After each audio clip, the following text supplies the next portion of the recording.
All right, how's everybody doing today? Hotep, hey, this is Michael. I'm Hotep, founder of the African History Network, host of the African History Network show. I'm a show host, researcher, lecturer, writer, and historian. It is Sunday, May 22nd, 2022, and we are live. I want to come on for a few minutes and talk some about a New York Times series that I saw today dealing with Haiti and the Haitian Revolution, and also do a brief overview of a 10-week online course that I teach on Sundays from the Civil War to the Civil Rights Movement and Black Power, 1865 to 1968. And we'll teach another session of that class today, right after we finish this broadcast here. Normally I do it on Sundays, 2 p.m. to 4 p.m. Eastern Standard Time. And the Haitian Revolution is one of the things that I talk about in the class. The Haitian Revolution, the Louisiana Purchase of 1803, those are all directly connected. The U.S. Civil War, Civil Rights Movement, Black Power movement, we deal with all that. But the Haitian Revolution and the Louisiana Purchase, where the U.S. gets 828,000 square miles of land from France for $15 million because France is trying to raise money because they're going almost bankrupt fighting against the Haitians in the Haitian Revolution. All this is connected. So I want to look at, first, I'm going to show you some of the slides in the online class that I teach, but I want to look briefly here at one of the huge articles that the New York Times has that came out May 20th, 2022, okay? Demanding reparations and ending up in exile. Demanding reparations and ending up in exile. This deals with Jean-Bertrand Aristide, who was president of Haiti in 2003.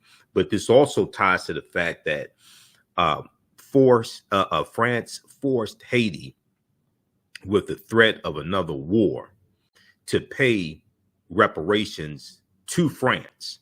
Okay, France demanded 150 million francs, which in Haiti ended up paying $560 million in today's dollars to France in reparations for the Haitian Revolution. But if we look at this quickly here, this is some fantastic reporting done by the New York Times. Constant Mayotte, Catherine Porter, Salim Gebrekadan, and Matt Apuzzo.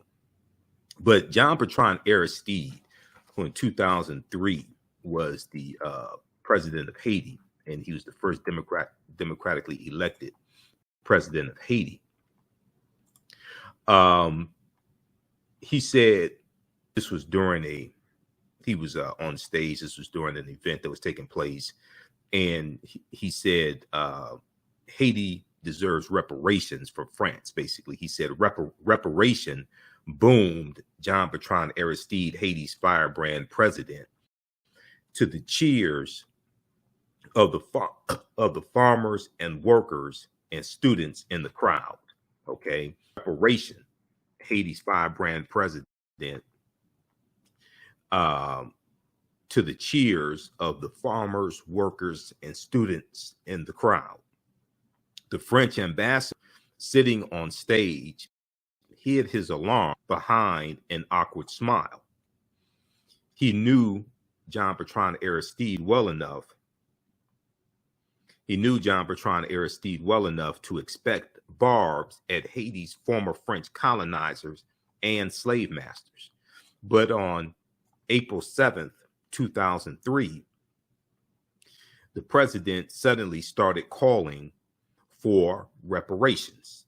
President Jean-Bertrand Aristide suddenly started calling for reparations.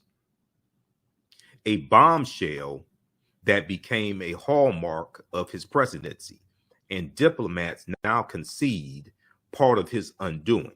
Diplomats now concede that was part of his downfall and undoing, and while he was taken out of power by France and the U.S. government. Now, the French ambassador said we had to try to diffuse it. We had to try to diffuse it. Yves Goodall said of John Bertrand Aristide's call for reparations, calling it an explosive. Okay, here's a drawing of John Bertrand Aristide and Yves Goodall. So with his remarks, President John Bertrand Aristide tried to excavate a history that remains all but buried in France. Long after the Haitians threw off their shackles in the Haitian Revolution in 1791 to 1803, Haitians declared their independence January 1st, 1804.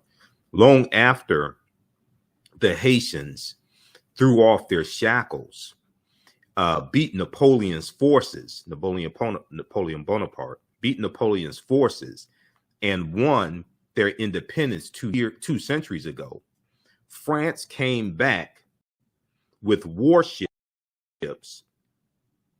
and an unheard of demand. France came back with warships and an unheard of demand that Haitians pay astounding amounts of money to their former slave masters or face war again. France forced Haiti to pay France reparations for the Haitian Revolution and the damage that Haiti did to France. Well, you were the ones enslaving the Haitians. You were the ones enslaving these Africans. Here's a picture of former President John Bertrand Aristide. So Haiti became the first and only nation to pay reparations to its former masters and their descendants for generations. According to, let me back up here. Okay. According to a New York Times analysis of thousands of pages of archival documents, Haiti shipped the equivalent of hundreds of millions of dollars to France. This is one of the main reasons why Haiti is so poor today. And it's been poor for decades, of course. It shipped the equivalent of hundreds of millions of dollars to France, setting off a cycle of perpetual debt that sapped Haiti's ability to build a nation for more than 100 years. Setting off a cycle of perpetual debt that sapped Haiti's ability to build a nation for more than 100 years. Yet to this day, the history is not taught in French schools. And many of the country's most prominent aristocratic families are unaware that their ancestors kept collecting payments from Haiti's poorest people,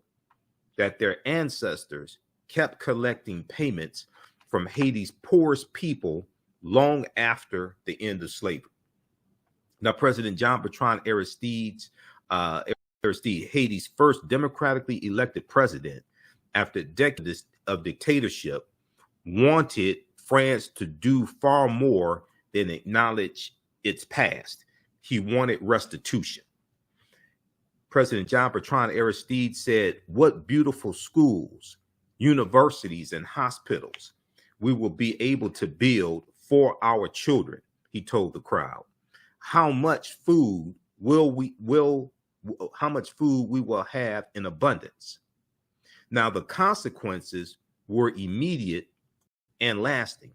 In interviews that the New York Times did, a dozen French and Haitian political figures recounted how worried France worked quickly and doggedly to stifle President John Bertrand Aristide's call for reparations before siding with his opponents and collaborating with the United States to remove him from power. Okay? Before siding with his opponents and collaborating with the United States to remove him from power. They also had 6 takeaways, the reparations Haitians paid to former slave holders. We'll look at that briefly in just a minute. And I'm going to give you an overview of our class, because we deal with Haiti and the Louisiana Purchase, the Haitian Revolution and the Louisiana Purchase in the 10-week online course that I teach, from the Civil War to the Civil Rights Movement and Black Power, 1865 to 1968. Because we open with that. That's how we start the class, because all this history is connected. Okay, I'm gonna post a link here for the course. You can register for it, because I'm gonna teach another session of the course as soon as we finish this broadcast. Normally we do it on Sundays 2 p.m. Eastern Standard Time, but I'm running behind today, so you'll be able to join us in class today. And we do the sessions live. All the sessions are archived and recorded. You can go back and watch it anytime. It's a 10-week online class that I teach at our online school. Okay, now, France and the United States have long said that President John Bertrand Aristide's call for restitution had nothing to do with his ouster, that he had taken an autocratic turn, lost control of the country, and was spirited into exile to prevent Haiti, already heaving with turmoil, from careening into chaos. But France's ambassador to Haiti at the time, Thierry Burkhardt, conceded in an interview that France and the United States had effectively orchestrated a coup against President John Bertrand Aristide.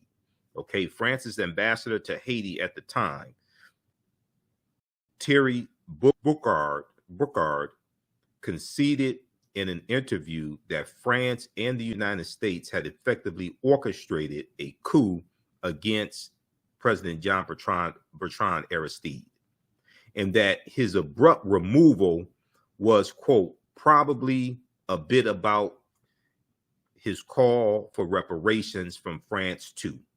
Probably a bit about his call for reparations from France too.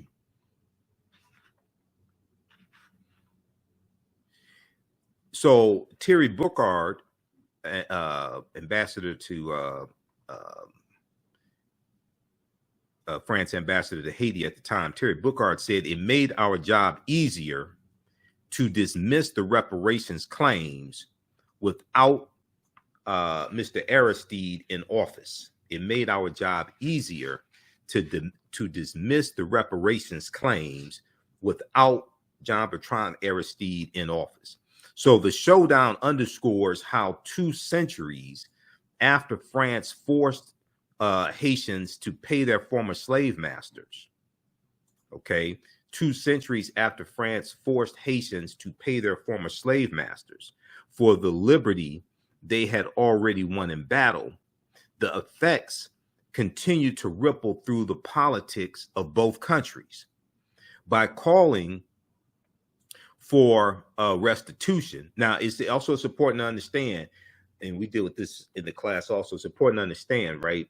Haiti, well, or on the island of Hispaniola, that was originally conquered in 1492 by Christopher Columbus. So you have the Spanish who had control of the island of Hispaniola first. Haiti is on the western third of the island. Then in 1697, France takes over the western third of the island from Spain. Okay, so that Haiti, they were victimized by both the Spanish and the French. But it starts with Columbus and the Spanish crown. By calling for restitution, Haiti, a nation born from what historians call the world's first most successful slave rebellion, struck at France's national identity as a beacon of human rights, and threatened to inspire others with historical grievances against France to follow its lead from the Caribbean to Africa. Okay. They threatened to inspire others with historical grievances against France to follow its lead from the Caribbean to Africa. Now, this is a illustration depicting the Haitians fighting against the French in 1791, the Haitian Revolution. Now, Goodall said we were very disdainful of Haiti. We were very disdainful of Haiti. What I think we will never forgive Haiti for deep down is that it is the country that beat us. Okay. It's the country that defeated the French. He's saying what I think we will never forgive Haiti for deep down is that it is the country that beat us. Well, that's because you were enslaving them.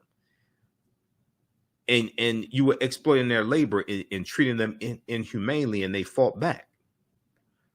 It's not like they went to your country and did that to you. No, you took over from the Spanish, okay, and you kept bringing in African slaves, and you're treating them inhumanely and exploiting their labor and creating untold wealth for France, and they fought back. I mean, the U.S. was born out of revolution, the American Revolution, 1775 to 1783, against King George III and Great Britain. Even after John Bertrand Aristide's removal in 2004, the calls for restitution have continued to reverberate, leading to a stunning concession more than a decade later by Francois Hollande, France's president, who referred to the money Haiti was forced to hand over as, quote, the ransom of independence, the ransom of independence. Since then, scholars have increasingly explored the history of Haiti's payments. Just this past December 2021, at a conference on the grounds of the French Finance Ministry, one of the most prominent French historians on relations between the two countries, John Francois Brère, called the payments a form of, quote unquote, meta slavery, a form of meta slavery that prevented Haiti from breaking free of France long after independence. He said all French people are affected by the nation's past in Haiti. Okay, said Jean-Marc Ayrault, a former French prime minister. Yet he said French students don't learn about it, and few officials discuss it. He said all French people are affected by the nation's past in Haiti. He said French students don't learn about it, and few officials discuss it. He said it's never taught, is never explained. And this is largely why France has the wealth that it has today. Okay, so read the rest of this here. Okay, it's so long, and they have 3 like huge articles from the New York Times on this. Demanding reparations and ending up in exile. Okay, the New York Times, May 20th, 2022. This is dealing with the history of Haiti. And this is something that we deal with in the class. When I started reading this morning, I said, wow, I'm teaching this class today also. So I said, we're going to talk about this in the class, and we'll probably talk about it this week on the African History Network show as well. So another article that they have from the New York Times, this one here came out May 20th also. Now, we know May 18th was Haitian Flag Day, right? Because May 18th, 1803 commemorates May 18th, 1803, where during the Haitian Revolution, they adopted the Haitian flag. Okay, so that's what May 18th, 1803. But that's why Haitian Flag Day is May 18th. Okay, there's a good article on this. Is a good short article from Caribbean National Weekly.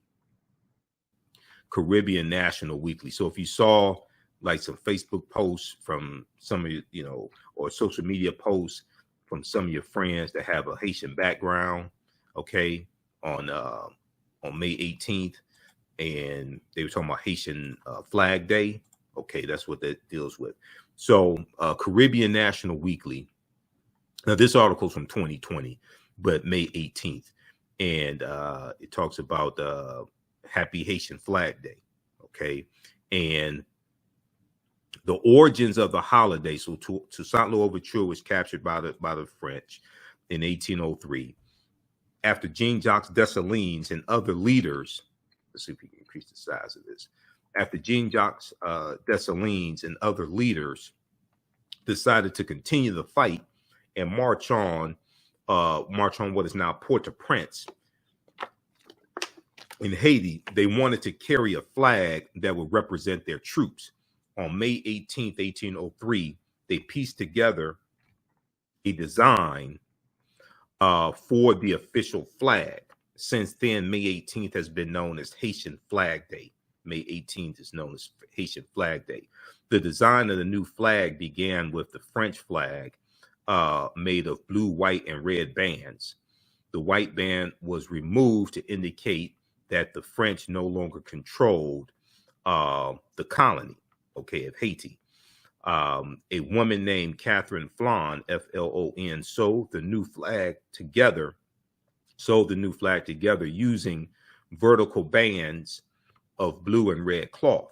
Blue represented blacks and mixed race people, and red symbolized their blood. Over the years, the nation's flag has been modified several times, but Flag Day itself has remained the same as the day the nation's flag was first sewn together. May 18th is a major national holiday in Haiti. So check that out. And this is from CaribbeanNationalWeekly.com. All right, so if we just very quickly look at this, and I'm going to give you a brief overview of the 10-week online class that I teach, from the Civil War to the Civil Rights Movement and Black Power, 1865 to 1968, because this is some of what we deal with in the class, because we deal with the Haitian Revolution and the Louisiana Purchase and show how they are connected, because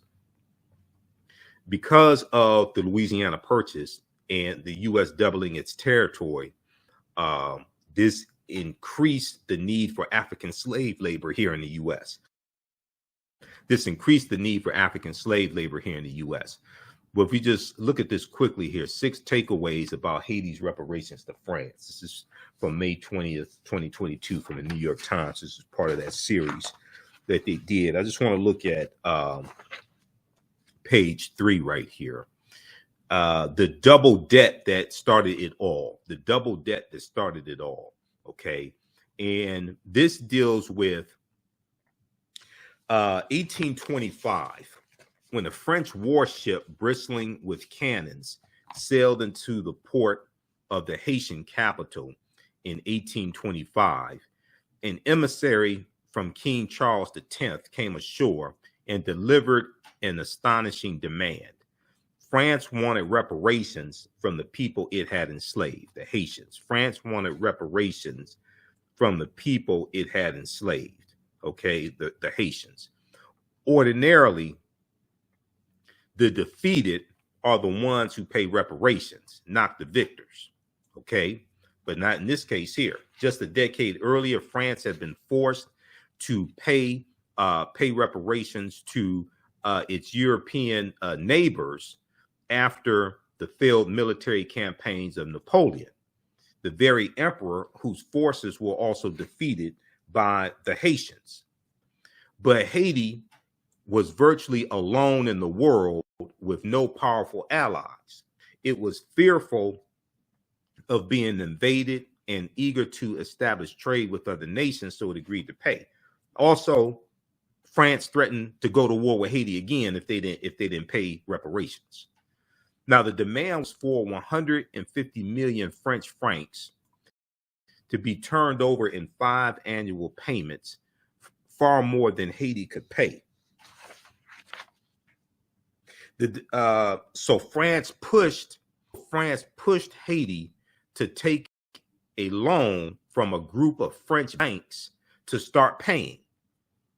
That Sisyphean weight came to be known as the double debt. The double debt. Haiti had to pay France, and then Haiti had to pay back the loan to a group of French banks. Now, the true cost to Haiti then and today, the New York Times tracked each payment. Haiti made over the course of 64 years. In all, the payments added up to about $560 million in today's dollars. But the loss to Haiti cannot just be measured by adding up how much was paid to France and to outside lenders over the years. Okay, the loss to Haiti cannot just be measured by adding up how much was paid to France and to outside lenders over the years. Every Franc ship or ship from France, French ship, every Franc ship, I'm sorry, back up. They're talking about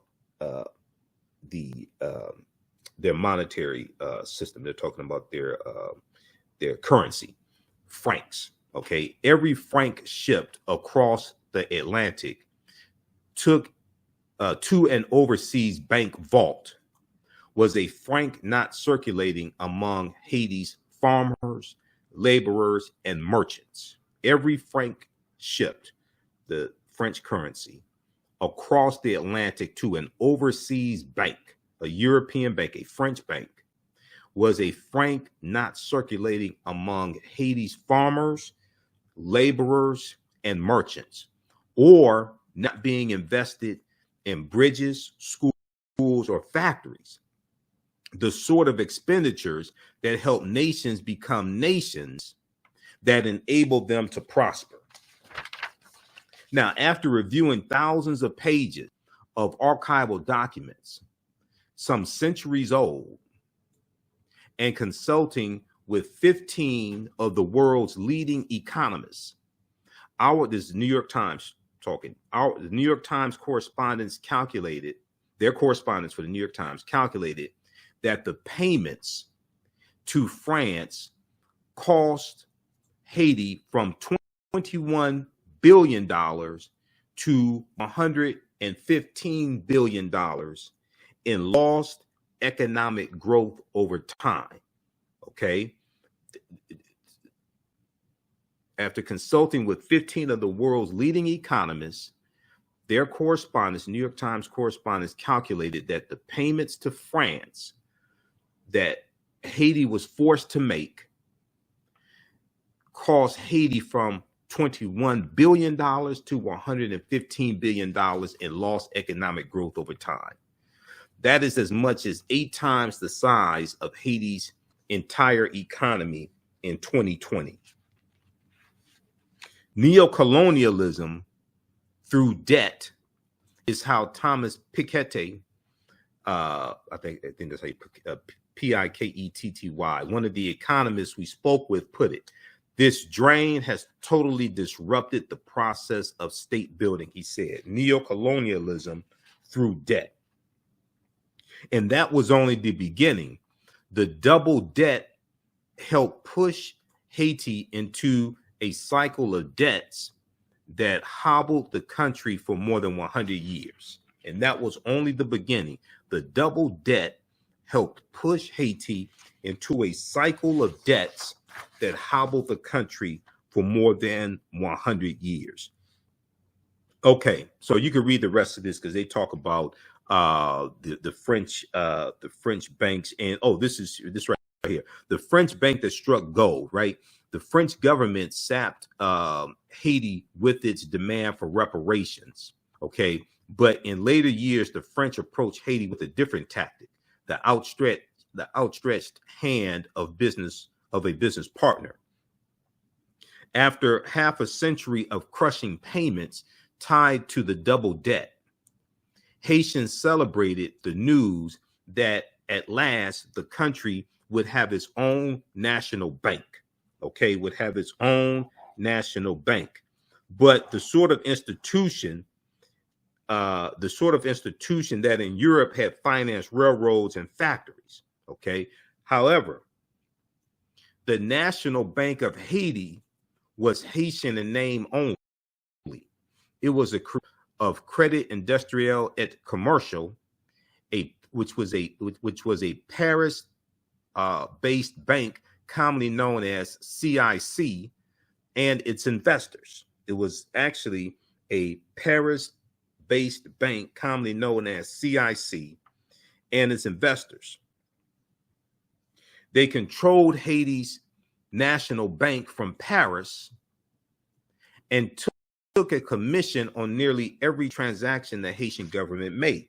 Okay, now if we go to, hold on, it's just one quick thing I want to show you here, looking at this article, page 8. Okay, this right here. U.S. treated Haiti like a cash register because the Marines invaded in 1915. Okay, here's a picture of it here. The American military in Haiti in 1915.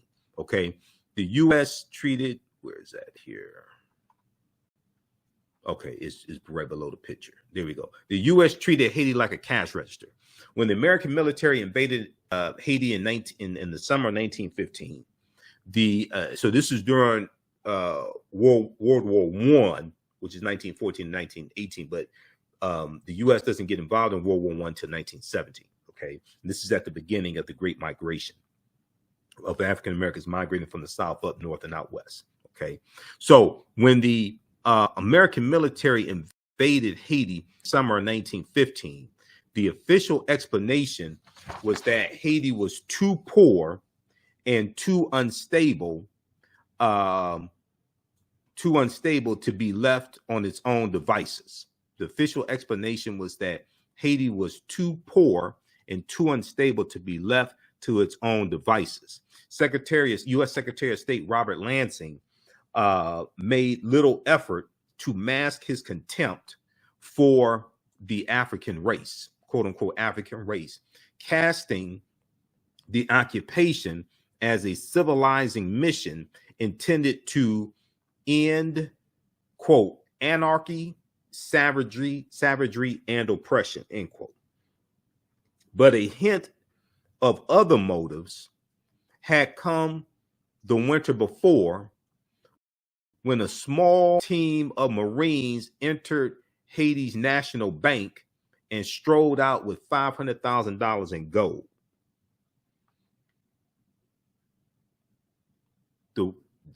A hint of other motives had come the winter before, when a small team of Marines, U.S. Marines, entered Haiti's national bank and walked out with $500,000 in gold from Haiti's national bank. Within days, it was in the vault of a Wall Street bank. Now,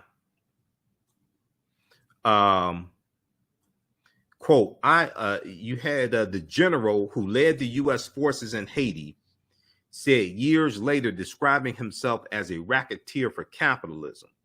He said, I helped make Haiti and Cuba a decent place for the national city bank boys. I helped make Haiti and Cuba a decent place for the national city bank boys to collect revenues.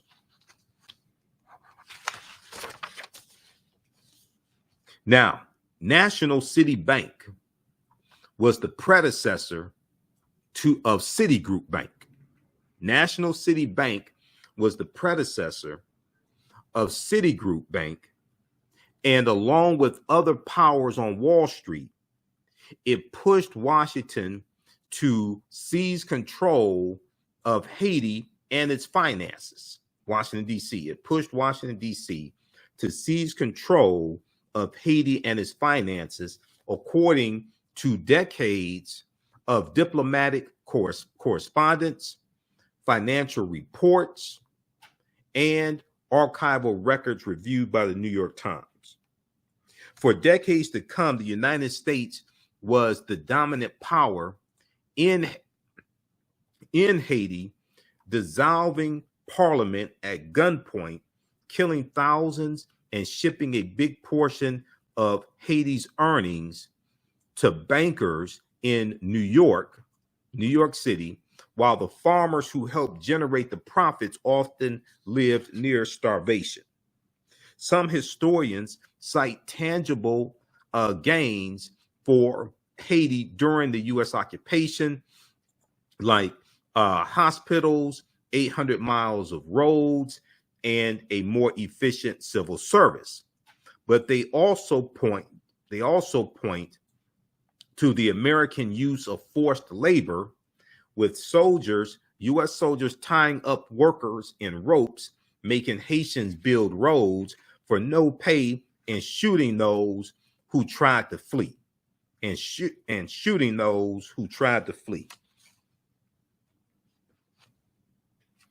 For a decade,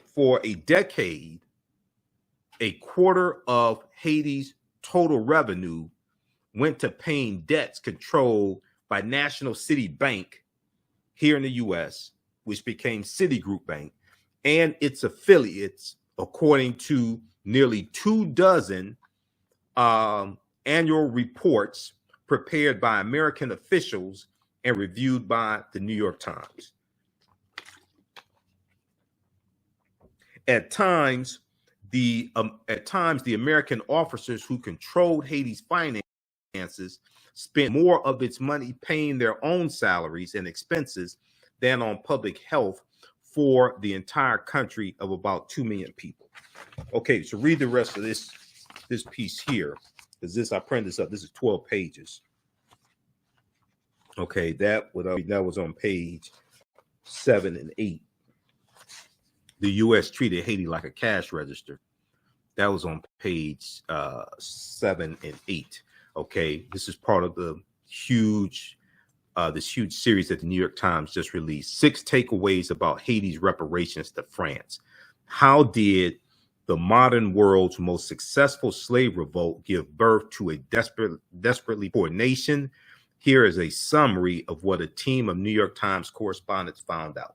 All right, so I was looking at this morning, and I said, wow, because I deal with this in the online course that I teach, from the Civil War to the Civil Rights Movement and Black Power, 1865 to 1968. So if you watch the African History Network show, you've heard me talk about it. I teach this class on Sundays, normally 2 p.m. to 4 p.m. Eastern Standard Time. I'm gonna teach the class right after I finish this broadcast here shortly, because I'm running late today, and I have to do my radio show at 9 p.m. tonight, Sunday, 9 p.m.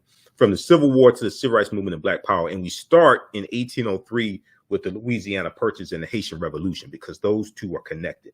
And we deal with history chronologically to see what leads up to the Civil War taking place. We deal with Reconstruction, 1865, 1877, Jim Crow era, Great Migration, 1915, 1970, World War I, World War II, Civil Rights Movement, and Black Power movement. So it's a 10-week online class that I teach. We do the sessions live. All the sessions are archived and recorded. You can go back and watch it anytime. So you can register for the class. We have some archived content. You can watch last week's class. You can join us in class today. You can join us in today's class also. Okay. And even after the course is over with, you can go back and watch it anytime. So a year from now, 2 years from now, you'll be able to you can go back and watch the entire class. It's archived. I'm going to do a quick overview here and deal with some of the information that we do within the class. And I do a PowerPoint presentation. We have book references, articles, video clips to understand what happened to us after slavery ended, how we got into the predicament that we're in now, to understand where we need to go from here, because we have to understand how all this is connected.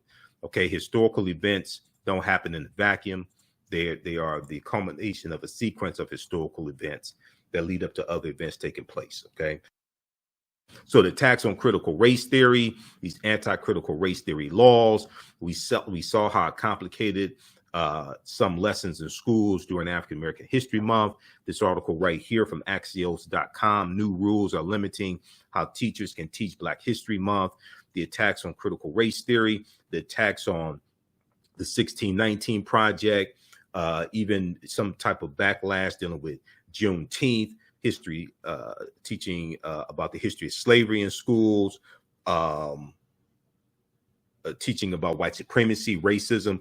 All this is connected to the Civil War and Reconstruction. And this is a whole backlash to try to take us back before the 1964 Civil Rights Movement, before the Civil Rights Act, take us really back to the 1890 Mississippi State Convention, where they rewrote the state constitution to oppose poll taxes and literacy tests. This article here from USA Today from, I think this was in 2021, mock slave auctions, racist lessons, how U.S. history class often traumatizes and dehumanizes Black students. Yeah, this one right here. Republican state lawmakers want to punish schools that teach the 1619 Project. USA Today also. This article here from June 2021 dealing with Juneteenth, right? 60% of most Americans know little or nothing about Juneteenth poll finds. Americans are very ignorant of history and very ignorant of law. Okay, and all this comes together. So when we try to get our issues and concerns addressed that come from a historical context, many of the people that we're talking to are ignorant. All right. This article here from the New York Times deals with how 60% of Americans know little or nothing about Juneteenth. I would say a lot of what they know about Juneteenth is false also. All right. So when we look at the Louisiana Purchase, because we start the class out with the Louisiana Purchase, and the U.S. gets of 1803, the U.S. gets 828,000 square miles of land for less than 3 cents an acre from France. Okay, because France is fighting the Haitian Revolution. This doubled the size of the U.S. at the time. This is one of the most significant things that Thomas Jefferson is credited with. Okay, because he signed the Louisiana Purchase. What was known at the time as the Louisiana Territory stretched from the Mississippi River in the east to the Rocky Mountains in the west, and the Gulf of Mexico in the south to the Canadian border in the north. Part or all of 15 states were eventually created from the land deal, which is considered one of the most important achievements of Thomas Jefferson's presidency. Okay, history.com has some good information on the Louisiana Purchase. Here's a map of the Louisiana Territory. We see it here in the middle of the U.S. Louisiana Purchase, 1803 Louisiana Territory. We see the Oregon Country Territory over to my left. We see the territory, Texas and all that, going out west, the lower southern portion. That was all controlled by Spain at this time in 1803. Okay, and then Florida was under Spanish control as well. We know that the U.S. gets control of Spain about 1821. It gets control of Florida from Spain about 1821. All right. And we know that the Spanish come to the U.S. about 1513 when Juan Garrido, the Spanish conquistador, comes into Florida along with Juan Ponce de Leon. Juan Garrido, the African, born in West Africa about 1480, comes into Florida in 1513 with the Spanish conquistador Juan Ponce de Leon. So we look at the Louisiana Purchase and see how it's related to the Haitian Revolution. And if we look at things leading up to the U.S. Civil War taking place, right? The Texas gaining its independence in 1836, Mexican-American War, 1846, 1848, Treaty of Guadalupe Hidalgo, 1848, where the U.S. gets Colorado, Arizona, New Mexico, California, Utah, and Nevada from Mexico as a result of the Treaty of Guadalupe Hidalgo. And then you look at the Compromise of 1850, which organizes the land that the U.S. gets from Mexico. The Compromise of 1850 consisted of 5 bills. One of those bills was the Fugitive Slave Act of 1850. The Fugitive Slave Act is tied to Article 4, Section 2 of the U.S. Constitution, and that laid the foundation for the Fugitive Slave Act of 1790, signed by President George Washington, and the Fugitive Slave Act of 1850. Okay, now, the U.S. Civil War in the United States starts April 12, 1861, precipitated by Abraham Lincoln becoming president-elect November 1860, and December 20th, 1860, South Carolina becomes the first state to secede from the Union, all right, because they think Lincoln's going to free the slaves. Now, the Civil War in the United States began in 1861 after decades of simmering tensions between northern and southern states over slavery, states' rights, and westward expansion, over slavery, states' rights, and westward expansion. The election of Abraham Lincoln in 1860 caused 7 Southern states to secede and form the CSA, Confederate States of America. 4 more states soon joined. The war between the states, as the Civil War was known, ended in Confederate surrender in 1865. April 9th, 1865, General Robert E. Lee surrenders to General Ulysses S. Grant at the Appomattox Courthouse in Virginia. However, the Civil War is going to officially come to an end, and it really officially comes to an end in August 1866. The reason why is Robert E. Lee's army was the largest Confederate army, but it was not the only Confederate army. And there were smaller Confederate armies that still existed after Robert E. Lee surrendered. In terms of surrender had to be negotiated with each one of those individual armies as well. So it officially comes to an end August 1866. Now, the war the conflict was the costliest and deadliest war ever fought on American soil, with some 620,000 of 2.4 million soldiers killed, millions more injured, and much of the South left in ruin. Okay, then we look at the Reconstruction Era, 1865 to 1877, which is not taught very much in schools. This is a crucial period of history because African Americans were making advances.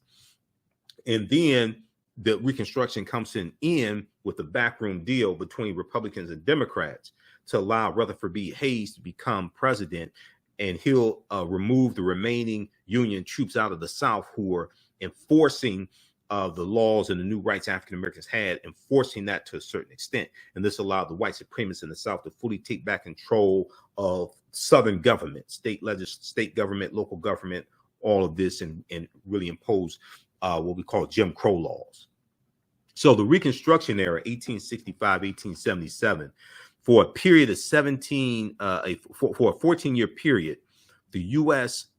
government took steps to try and integrate the nation's newly freed Black population into society. Okay, and you're going to have you're going to have about 2,000 African Americans who become elected officials, African American men who become elected officials during Reconstruction as well. The majority of the state legislature in South Carolina was African American men during Reconstruction.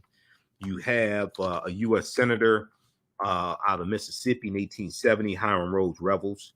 He's the only African American U.S. senator that has come out of Mississippi.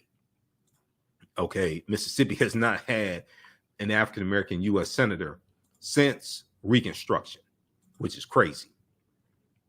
And Mississippi has one of the highest populations of African Americans in the country. Okay, so we're going to see these types of advances that we're making during Reconstruction, and we're going to see all this largely get reversed. Okay, after Reconstruction ends and the Jim Crow era. All right, now, and I posted a link here. You can register for this 10-week online class. You can join us in class today after this broadcast. And then we have some archived. You can watch last week's class also because it's archived. All right, now, between 1863 and 1877, the U.S. government undertook the task of integrating nearly 4 million formerly enslaved people into society after the Civil War bitterly divided the country over the issue of slavery. A white slave-holding South that had built the economy and culture on slave labor was now forced by its defeat in a war that claimed 620,000 lives to change its economic, political, and social relations with African Americans. Okay, now there's a good article. Like I said, we talk about the Mexican-American War. We talk about the which is important to understand because these are things that lead up to the Civil War taking place. The Kansas-Nebraska Act of 1854. As a result of the Kansas-Nebraska Act, the Republican Party was formed in 1854 by groups of abolitionists. And the Kansas-Nebraska Act was passed because you had fierce opposition in Congress And the Kansas-Nebraska Act dealt with leaving it up to the people moving out to the Kansas-Nebraska territory to determine whether or not they wanted to have slavery, as opposed to it being dictated by the federal government.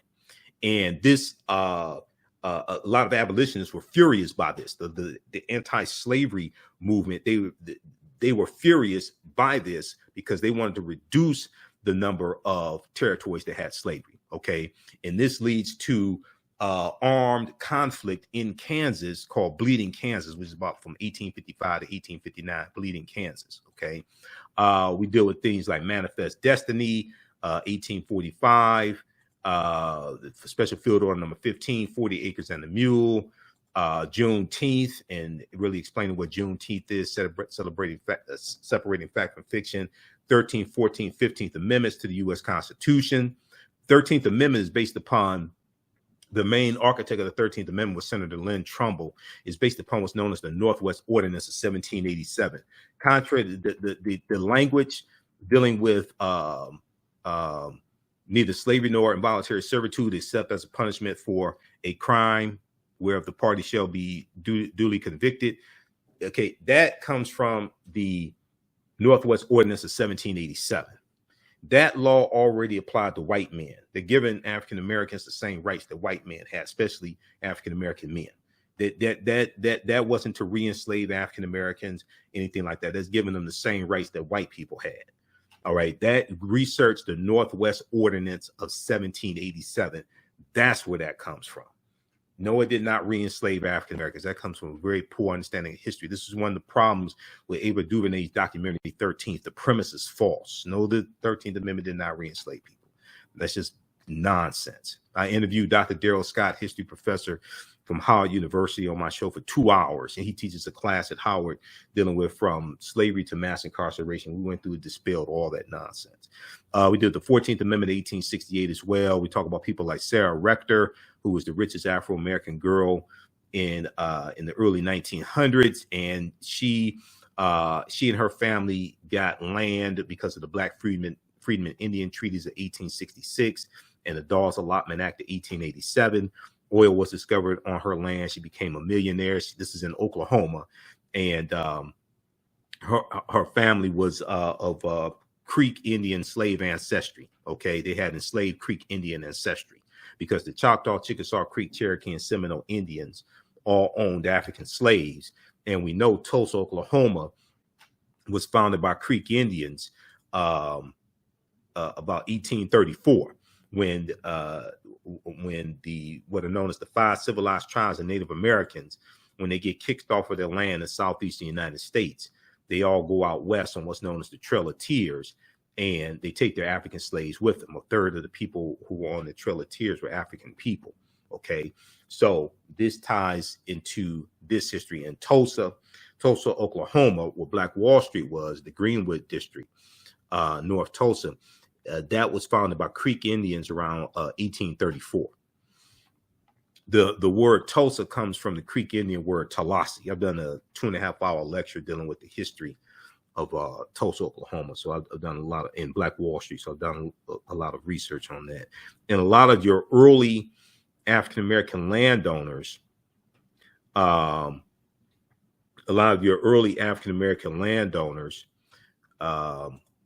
in Tulsa got land because of those Indian treaties, those Black Freedmen Indian Treaties.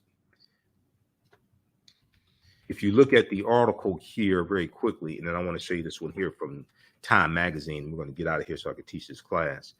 If you look at this article from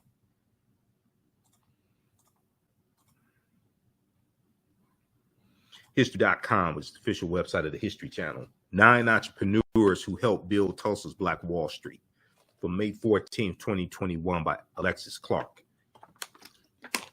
9 entrepreneurs who helped build Tulsa's Black Wall Street. Before the Tulsa Race Massacre, the city's African-American district thrived as a community of business leaders and visionaries. Okay, so if we look at this very quickly here, they quote Hannibal B. Johnson, who's one of the top historians comes to Tulsa, Oklahoma, and Black Wall Street. Before the Greenwood District, and that was the business district that started at the intersection of Greenwood Arch and Pine. This is where it's believed the Gap Band gets their name from, Gap, G-A-P, Greenwood, Arch, and Pine, because they're from Tulsa, Oklahoma. You know, you dropped a bomb on me and burn rubber, Charlie Wilson, things like this, the Gap Band. Okay, so before the Greenwood District was established, African Americans came to Oklahoma in the mid-19th century as slaves of the 5 civilized tribes of Native Americans, the term used for the Cherokee, Chickasaw, Choctaw, Creek, and Seminole Native American tribes. They were forced from their lands in the southeast part of the United States, resettling in Oklahoma, then known as Indian Territory. After the Civil War, under the treaties, under the terms of the treaties of 1866, these African Americans were emancipated, with some integrating into the tribes. Now, this is something Dr. Claude Anderson has been talking about. He's one of my teachers. I know him personally. When I was doing my research on Tulsa, Oklahoma, back in about 2014, something like that, I called him and I said that the Black Freedmen Indian Treaties tie into the history of Tulsa, Oklahoma, because at the time he didn't know that. We talked about this. I was preparing for a lecture and an interview dealing with this, all this, and I was explaining to him the connection between the two. After the Civil War, under the terms of the treaties of 1866, these African Americans were emancipated, with some integrating into the tribes, a relationship that would later provide freedmen with their own land, a relationship that would later provide freedmen with their own land. Now, Hannibal B. Johnson, who's the author, his new book is Black Wall Street 100, an American City Grapples with its historical racial trauma. And he's also the author of this book here that I read for preparation to do my lectures and things like this, dealing with the history of Black Wall Street. This is the first book he wrote on Black Wall Street. This was one of the first real history books dealing with Black Wall Street. This came out in I think it first came out in 1998, and then there was a revision that he did. Okay, this book here, copyright 1998, and I think there was I think he did a revision or something like this. This came out in 1998. Black Wall Street, From Riot to Renaissance in Tulsa's Historic Greenwood District, one of the best books that you'll read dealing with the history of Black Wall Street, by Hannibal B. Johnson. So this is who they're quoting right here. He's one of the top historians when it comes to Tulsa, Oklahoma, and Black Wall Street.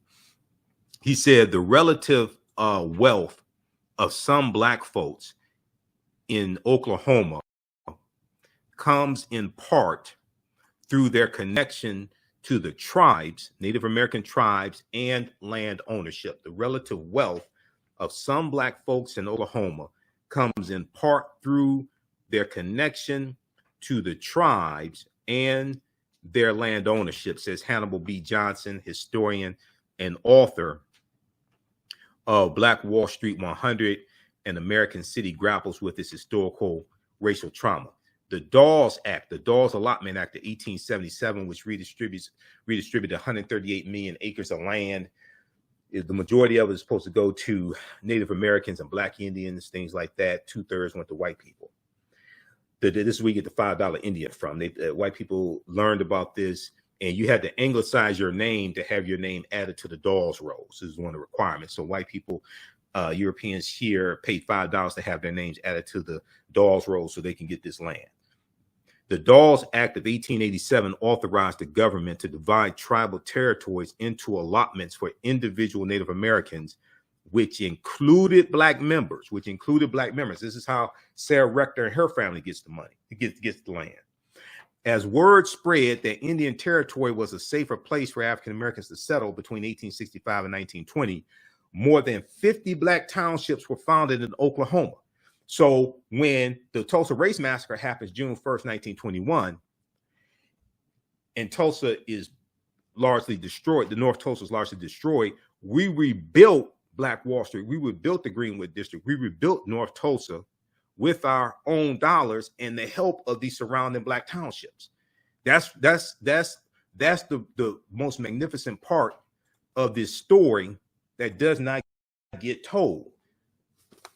Hannibal B. Johnson deals with this in his book, and I talk about this in my lectures. Black Wall Street, from riot to Renaissance in Tulsa's historic Greenwood District. From riot to Renaissance, he deals with us resurrecting it as well. In about 1926, Dr. W.B. Du Bois visited North Tulsa, and he talks about how it was thriving again, and they had businesses back and things like this. This was in 1926.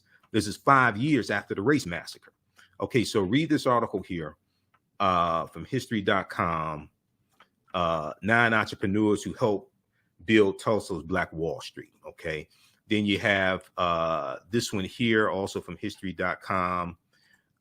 This deals with, because we talk about this in my class, this deals with the Louisiana Purchase. The Louisiana Purchase was driven by a slave rebellion, and it deals with the connection between the Louisiana Purchase and the Haitian Revolution, and how the Louisiana Purchase increased the need for African slave labor here in this country, because it doubled the territory of the U.S. at the time, which increased the need in some of those territories. The U.S. carves out about 15 states out of the land they get from France, and in some of those states they're going to have slave labor, but they're going to have slavery. But the purchase was also fueled by a slave revolt in Haiti, and tragically, it ended up expanding slavery in the United States. Okay, so lastly, I want to look at this article here. This shows the connection between the Reconstruction Era, which is 1865 and 1877, in a period that we deal with in the class, from the Civil War to the Civil Rights movement and Black Power, 1865 to 1968. But this talks about this article here from Time magazine that came out January 12, 2022. This deals with how the history of Reconstruction is being incorrectly taught in schools all across the country. A new report finds that 45 states are failing to teach students about the period that shaped race relations after the Civil War. A new report finds that 45 states out of 50, okay, are failing to teach students about the period that shaped race relations after the Civil War. This is by Olivia B. Waxman, January 12, 2022, for Time magazine, time.com. In the aftermath of the insurrection a year ago, the January 6, 2021 insurrection incited by Benedict Donald, the traitor-in-chief, okay? In the aftermath of the insurrection a year ago at the U.S. Capitol, many leading historians drew parallels between the violence that we saw January 6, 2021, and the Reconstruction Era, 1865 to 1877. The period of political revolution, directly following the American Civil War.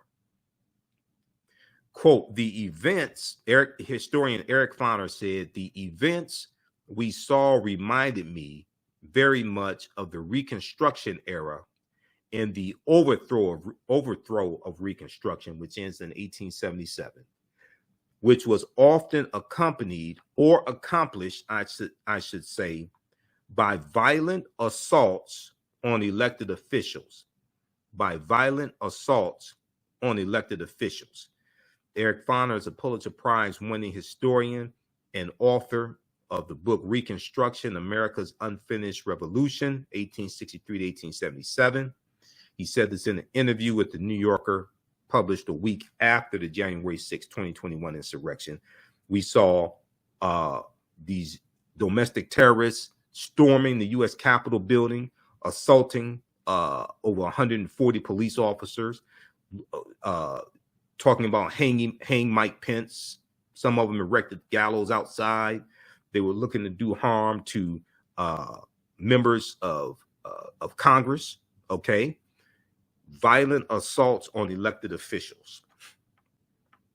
This is what we saw during the Reconstruction era. All right, now scholars are studying the aftermath.